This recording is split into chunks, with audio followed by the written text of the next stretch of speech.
So the front end of this car has come a lot farther from where it was here last. My camera's dead and I just didn't feel like going in and waiting for the battery to charge.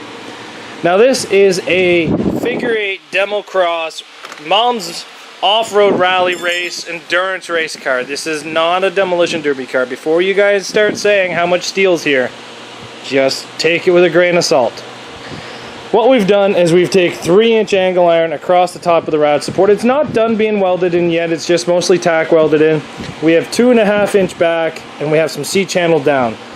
Now, I kind of miss doing cars like this. I built Cassandra's figure 8 car probably about 4 years like this, but I just kind of pick up all the stuff that's laying around the shop, little cut-offs, little 2-foot pieces here or there, stuff I'll never use, and I just start welding them on. Just going and going and going and welding.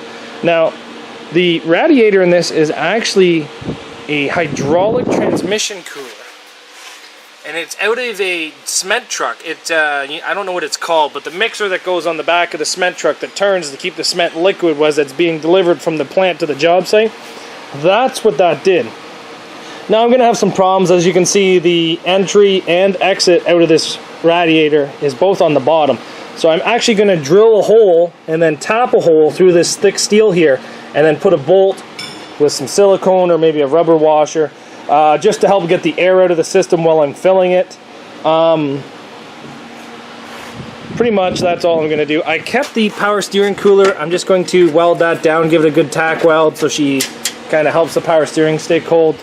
I haven't done the suspension lift to this yet, and I don't really know when I'm going to get to it. I might start on it soon, I don't know. I have a tower-to-tower brace that I thought was for an Accord, but it turns out it's not for an Accord, so we will not be going on this car.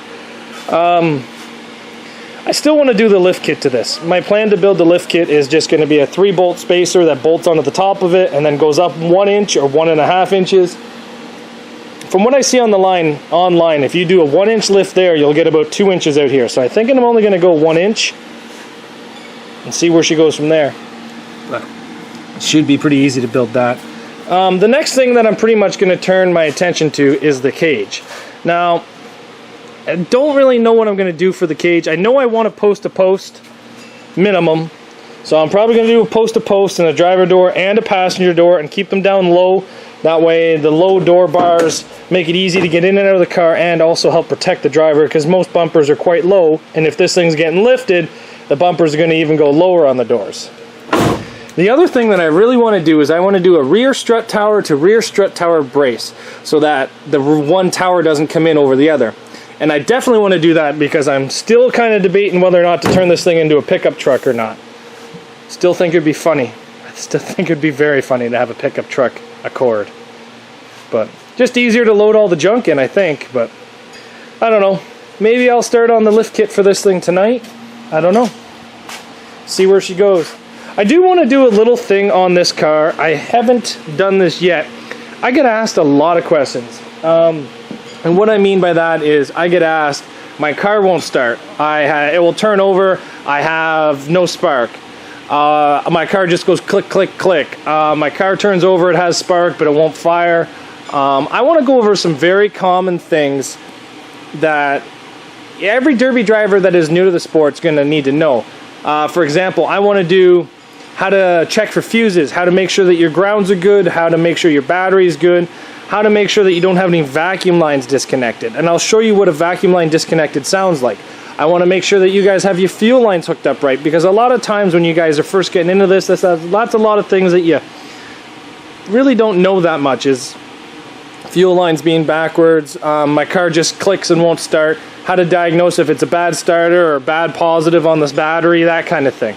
So we're going to be going into this a lot more in the future about stuff like that. And this is the best car to show you because it fires up and runs great. Because it's a Honda. Hondas always usually run great. And this car does have a little bit of issues as it runs and idles quite a bit high. So, see, has a little bit of a miss.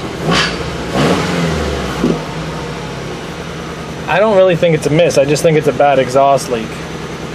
But, so you just have the battery and the positive negative vice grip to it, negative right to the floor. Listen to those RPMs in this Honda.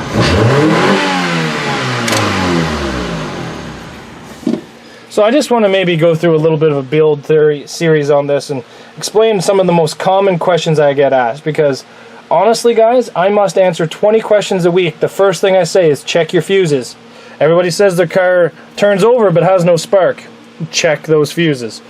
So, I don't know, we'll see what goes from this. Thanks for watching guys. We'll see you back here tomorrow.